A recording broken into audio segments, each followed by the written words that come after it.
Whether people want to admit it or not, the value of someone in Hollywood is honestly dependent on the shows or movies that they're in. So when considering the fact that Stranger Things is a massive success and that many of the kids have taken their roles and gotten more jobs because of them, they must be rich, right? Well, yeah, actually they are. But how rich might just surprise you. So allow us to show you the Stranger Things cast net worth. Just a reminder about our new giveaway. We're giving away the new iPad Pro or the new iMac Pro. The choice is yours. All you have to do is watch the full video, leave a like, comment the keyword hidden in the video, and make sure you're subscribed. It's that simple. Number 10, Natalia Dyer, $2 million. Starting off, let's talk about Natalia Dyer, who plays Nancy Wheeler. Her first major role was on Hannah Montana the movie, alongside Miley Cyrus, but even with that, she didn't really break out until she hit her Stranger Things stride, which many of the cast can also say. She's even a part of another Netflix thing in the form of The Velvet Buzzsaw, where she starred as Coco, not to be confused with the Pixar movie Coco.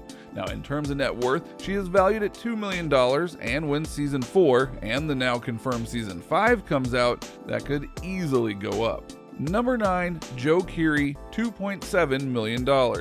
As Steve Harrington, Joe Keery has gotten a lot of love from fans, which is ironic because he wasn't supposed to be that big at first, but Keery obviously won the showrunners over. His hair is now iconic, and it's hard not to like him as Steve because he just portrays him so well. Due to his staying power, his net worth of $2.7 million is well deserved. He's done other shows, to be clear, but Stranger Things is his bedrock, and things look bright for his future.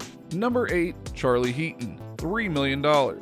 While he might be worth $3 million now, Charlie Heaton certainly didn't start out that way when he began on Stranger Things. He was more of a musician before going into acting, and after a while, his net worth was only about $250,000. But his time as Jonathan Byers has endeared himself not just to fans, but to people in the industry, and thus his net worth shot up by millions. Should things keep going this way, he'll be growing that net worth as he continues to grow as an actor.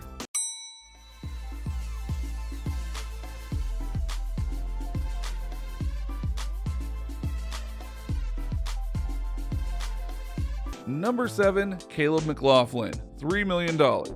You know him as Lucas Sinclair, but Caleb McLaughlin began his acting career on the Broadway stage when he played young Simba in The Lion King.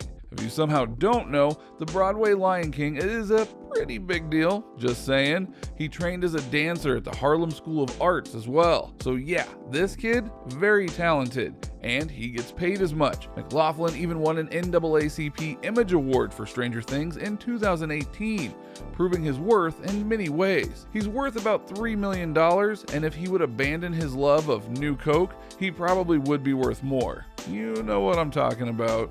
Number 6, Noah Schnapp, $3 million.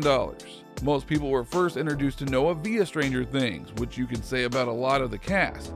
Noah, who was 12 years old when he was cast in the show, plays Will Byers, who is abducted in the pilot and is taken to the Upside Down. In many ways, Schnapp is a driving force behind everything that happens in Stranger Things, and his character is easily one of the more complex because of his connection to the Upside Down. So without Noah, Stranger Things doesn't work. Plus, he's been with the series the whole time, and that has earned him a nice $3 million net worth. I mean, I'm so glad I got to do that scene with her because she's just so good, and she makes it so easy to act off of. Like, she makes me feel sad, and just like in how she acts against me.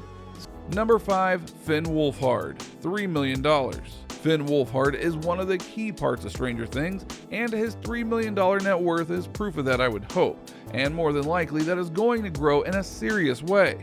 After all, thanks to Stranger Things, he's gotten other roles in major productions, such as being one of the Losers Club in the It films, both of which were major successes, and the Kid Ensemble was praised for their superior acting work in both films. He's also had numerous cameo roles in TV series like The 100 and Supernatural. He may be young, but he's gotten around. And I'm a huge fan of all of those, and so I kind of thought to myself, I was like, Ivan Reitman, Jason Reitman, are they making twins too? Number 4, Gaten Matarazzo, $4 million. Gaten Matarazzo is one of the 2 iconic looks on Stranger Things thanks to his hair and teeth. His personality also helps bring the story to life in many major ways, which makes him a fan favorite character and someone you can market to high heaven. So thus, he's worth $4 million, and including raking in $2 million for Stranger Things Season 3. Bet you wish you had his paycheck, right? Gatton's biggest source of income are sponsorships with companies like Verizon Fios and Old Navy. And the longer he's with Stranger Things, the more deals he's probably going to get. But what might surprise you is that Matarazzo didn't start with regular acting. He did Broadway, just like Sinclair, as we noted previously. Oh, and despite only being 17, he's already won awards for his performances. Just saying, the kid has done a lot. Yeah. So you make little movies in class, and it's fun. Like, I'm actually a host on the morning announcements. Number 3, Millie Brown, $4 million.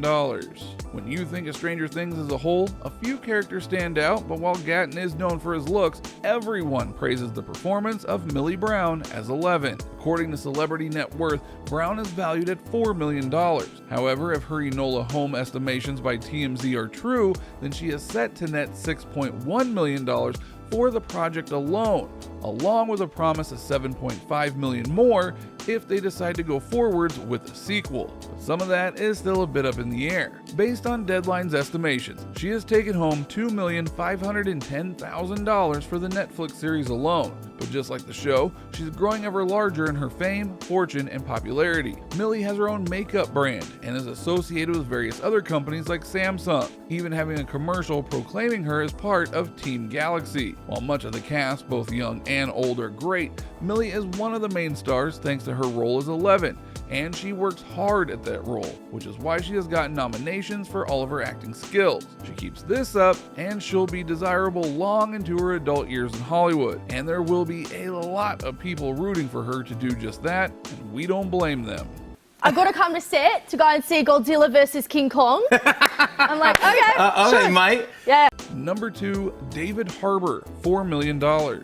What's that? There are more than teens and kids making a killing on Stranger Things? Who knew? David Harbour honestly has been in Hollywood for some time, but people now speak his name with reverence thanks to Stranger Things, and his bank accounts are very grateful for that. His role as Chief Hopper has made him a fan favorite, and the mystery of where he is drives the upcoming Season 4 in many ways. Harbour began his professional acting career with a role in the Broadway revival of The Rainmaker. His career on TV began with a supporting role in an episode of the TV series Law & Order in 1999. He made his film debut with a minor role in the 2004 biopic Kinsey. The film was an average success commercially. In 2005, he appeared in 3 films: Confess, Brokeback Mountain, and War of the Worlds. In 2008, he appeared in the James Bond film Quantum of Solace, where he played one of the supporting roles. He has also appeared on several TV shows over the course of his career. Some of them are The Newsroom, Manhattan, and State of Affairs. And of course, he's been in recent movies like the reboot of Hellboy, where he played the titular character, though it didn't do that well, and he'll be in the upcoming Black Widow film as a major figure from her past. So yeah, his star is very much on the rise thanks to Stranger Things. How far it goes? Who can say? But just remember to leave the door open 3 inches either way. Okay? Number 1, Wynonna Ryder, $18 million. Come on, is this really a surprise? Wynonna Ryder was the biggest name in the cast when Stranger Things was born, and most importantly of all, she has had quite the acting career, one that has spawned many genres, years, and roles before she ever settled down as the fan-favorite mother of the Byers family. Wynonna Ryder made her acting debut in 1986 comedy Lucas, but it was her role as a goth teenager Lydia Deetz in Tim Burton's Beetlejuice that earned her both critical and commercial recognition. Since then, she continued her career with other major movies like Heathers, Burton's Edward Scissorhands, and Francis Ford Coppola's gothic romance Bram Stoker's Dracula. Playing diverse roles, Wynonna has started winning various awards and recognitions, like a Golden Globe Award for Best Supporting Actress and an Academy Award nomination in the same category for her role in Scorsese's The Age of Innocence in 1993. It's fair to note that it wasn't always great for her, but she kept going and ended up doing Stranger Things, which catapulted her back into superstardom. And now she's worth $18 million. So all's well that ends well, right? So what did you think? What did you think of this look at the net worth of the cast of Stranger Things? Which cast members surprised you the most in terms of their value? Which ones do you think are honestly worth more? Let us know in the comments below, and we'll see you next time on the channel. Just a reminder about our new giveaway. We're giving away the new iPad Pro or the new iMac Pro. The choice is yours. All you have to do is watch the full video, leave a like, comment the keyword hidden in the video, and make sure you're subscribed. It's that simple.